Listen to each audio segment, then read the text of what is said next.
Olá, seja muito bem-vindo. Se você é psicopedagogo ou neuropsicopedagogo, iniciante e sente insegurança na hora de realizar uma avaliação, certamente essa aula especialmente foi feita para você. Talvez você tenha saído da pós-graduação com muita teoria, mas quando precisa avaliar de verdade, surge aquela dúvida: por onde eu começo? E se eu errar, será que eu estou fazendo certo? Eu quero te dizer algo de início. Essa insegurança é muito comum e não significa que você não seja um profissional. Nesta aula gratuita, eu vou te mostrar o passo a passo da avaliação neuropsicopedagógica de forma muito clara, de forma ética e possível para quem está começando.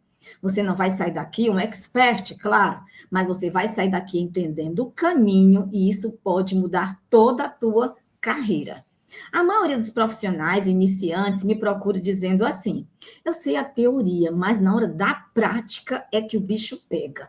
Eu não sei como começar. Eu sei a teoria, mas eu travo na prática. Eu tenho medo de escrever o relatório. Eu não sei se eu posso diagnosticar. Eu não sei se posso afirmar certas coisas. E isso acontece porque muitas vezes ninguém ensinou como pensar a avaliação, apenas o que ela é, só o que ela representa. Então, o problema não é a falta da capacidade, o problema é a falta da orientação prática, da direção prática, da orientação profissional.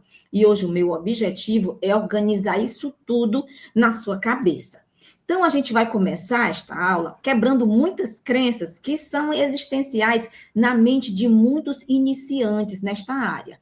Antes de mostrar o passo a passo, eu quero que você pense nisso que eu vou falar agora, tá? Uma das crenças muito fortes é você pensar, você só avalia bem quando você tem muita experiência, mas isso não é verdade. O que traz segurança não é o tempo de profissão, mas é o método que este profissional utiliza. Outra crença muito forte, enraizante, preciso dominar muitos testes. Eu tenho que aplicar vários tipos de testes, porque assim vou fazer uma avaliação bem segura. A avaliação, ela não é a quantidade de instrumentos que você vai utilizar. A avaliação é a qualidade do teu olhar observador, do teu olhar clínico, é a análise que você faz diante de tudo que você está investigando. Outra crença muito forte: se eu errar, vou prejudicar o meu paciente. Na verdade, quando você atua com ética, com clareza e dentro do seu papel profissional, você está protegendo tanto o avaliado quanto você. Então, é importante você saber disso. Então, agora a gente vai para o passo a passo propriamente dito desta aula. Como é que eu vou começar a minha avaliação neuropsicopedagógica? Primeiro passo, eu tenho que entender a queixa do meu paciente. Quem trouxe essa queixa? Foi a família? Foi a escola ou foi o próprio paciente? Você que atende criança, adulto ou adolescente, quem trouxe essa queixa? Se foi o adulto, certamente foi o adulto que se queixou, ou muitas vezes foi a esposa deste adulto. Se você atende criança, muitas vezes é a escola que identifica alguma dificuldade nessa criança ou nesse adolescente. Então, partindo deste princípio, é importante saber quem trouxe a queixa, desde quando ela existe. Ela foi percebida agora, recentemente, ou ela já vem se estendendo há 2, 3 anos, e a criança, tratando aqui do ambiente infantil, né? Essa criança, ela já apresentava isso lá no Fundamental 1, mas no Fundamental 2 ela continua com a mesma dificuldade. Em quais situações isto aparece? Qual é o cenário em que esta dificuldade é manifestada? É em casa, é na escola, é em todos os ambientes que esta criança, que este adolescente ou que este adulto está presente. Então, entender a queixa é entender o ponto de partida da tua avaliação, não é o ponto de chegada. Aí você vai levantar hipóteses. Com base na queixa, você começa a levantar hipóteses. E a hipótese não é rotular. Você não vai ficar pensando, é TDAH, é dislexia, é um TEAP, é o TEA, O que eu preciso realmente investigar para entender essa dificuldade? Então, as hipóteses, elas servem apenas para orientar o olhar do avaliador, que é você como profissional. Então, com as hipóteses na sua mente, você começa a planejar a avaliação. E aqui são muitas situações em que as pessoas começam a errar tentando avaliar tudo. Porque ela recebe uma queixa, mas ela começa a pensar, não, mas eu acho que é TDAH. Não, mas está parecendo com autismo. Ou será que são os dois? Não, eu estou achando que aqui tem um TOD. Não, eu estou pensando aqui que tem um caso de um TEAP, de uma dislexia. Então, a avaliação neuropsicopedagógica, ela precisa investigar principalmente a atenção, a memória, a linguagem, as funções executivas e a aprendizagem. Então, anota aí, são prioridades aqui, são coisas muito importantes que a avaliação neuropsicopedagógica precisa avaliar. Atenção, memória, linguagem, funções executivas e aprendizagem. Aí, a partir daí, você já tem um planejamento, e esse planejamento já vai trazer segurança, porque você já sabe exatamente o que você está buscando observar.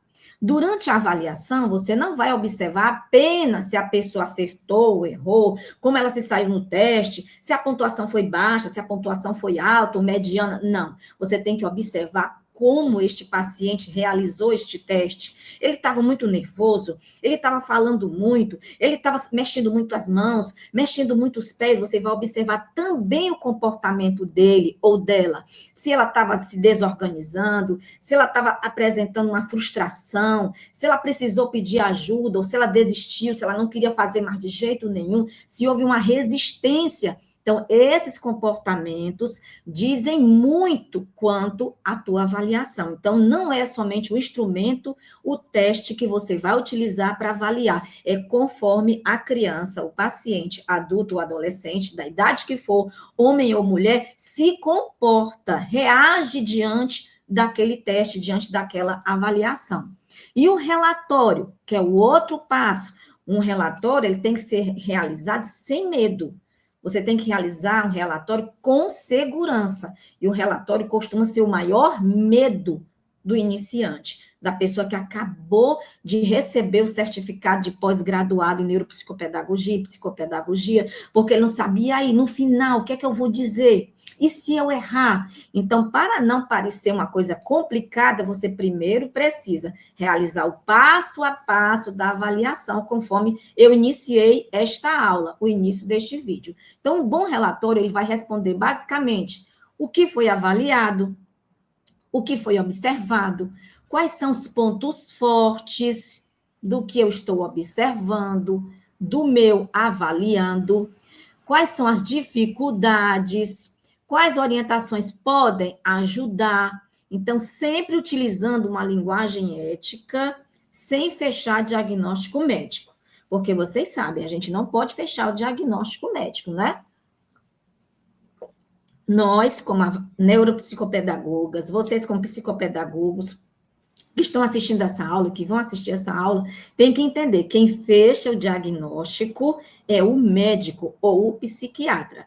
Você, a mãe, o pai, a família leva o teu relatório neuropsicopedagógico, o teu relatório psicopedagógico para um médico, para um profissional da psiquiatria, e ele é quem fecha o diagnóstico. E a partir daí é que a família vai começar a ser assistida por outros profissionais conforme o que você avaliou e as indicações que você fez no teu relatório. Então, é muito importante utilizar uma linguagem ética, uma linguagem profissional, lembrando que você não pode fechar diagnóstico, tá? Então, agora eu vou te alertar sobre erros muito comuns de iniciantes. Quais são eles? Avaliar sem uma hipótese clara. Você tem que ter uma hipótese evidente. Ela tem que estar ali nos relatos da família, nos relatos dos profissionais, nos testes, de tudo aquilo que você investigou durante as sessões. Se foram 4, 6, 7, 8 sessões, isto aí é uma coisa que você deve avaliar de forma muito cuidadosa, muito meticulosa, não de forma precipitada, não no achismo, não. O profissional com ética, ele não trabalha com achismo. Você não pode copiar modelos de relatórios sem entender. Você não pode utilizar um material que você mesmo não compreende. Qual a finalidade daquilo? Para que você vai utilizar? Também você não pode usar termos diagnósticos que não fazem parte do nosso papel, né? Cada um no seu quadrado. Cada profissional com a sua particularidade, com a sua competência. Eu não posso atuar como médica, como psiquiatra, eu atuo como neuropsicopedagoga, porque esta é a minha pós-graduação, é a minha formação.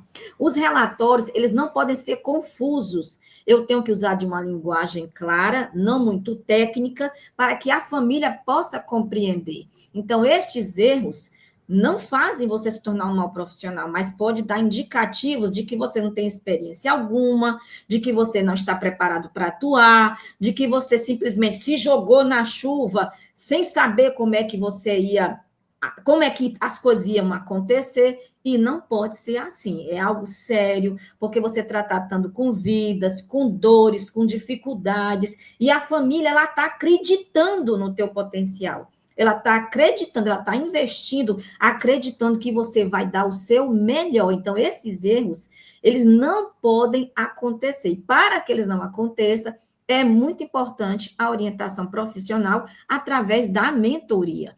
Então, nesta aula aqui que eu estou realizando, eu estou mostrando o caminho da avaliação neuropsicopedagógica. Ou seja, eu estou mostrando o caminho para você. Então, mas caminhar sozinho é com certeza difícil, viu?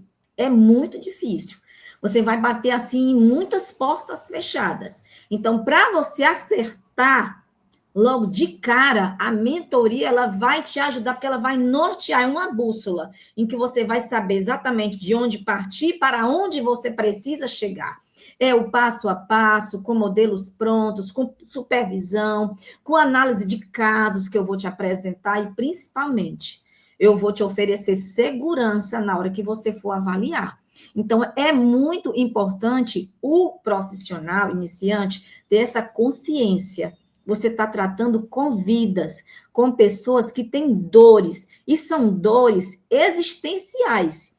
E muitas delas trazem dificuldades já de anos, e estão passando por isso, e estão pedindo socorro. E você pode ser aquele SOS que aquela pessoa tanto precisa, mas para isso, você não pode atuar de qualquer maneira, se lançar na chuva. Não é isso. Quando a gente diz assim, você está com medo, mas vai com medo mesmo. Mas você pode ir com medo, mas você tem que saber de onde você está partindo, para onde você quer chegar. Não é se lançar como quem se lança para ver no que vai dar, porque não é um jogo da sorte. Você não está jogando com vidas, você está ali atendendo pessoas que têm um sofrimento e elas precisam de você. Então, é necessário que você atue com ética, com clareza, com segurança, que você domine o assunto. E, a partir disso, a mentoria pode te ajudar e muito. Por quê? Porque ela vai te orientar como você pode começar para você dar continuidade. Então, você não precisa saber tudo para começar, porque eu também não comecei sabendo tudo, mas eu precisava de uma direção. E é por isso que hoje eu te ofereço essa direção, através da mentoria para profissionais psicopedagogos, neuropsicopedagogos, para iniciantes da área, para não começar batendo em muitas portas, e essas portas não vão se abrir. Por quê? Porque falta orientação profissional. Então, se você considerou que esta aula foi importante para você e você reconhece que precisa de uma mentoria, fala comigo que eu posso te ajudar. E até o próximo vídeo.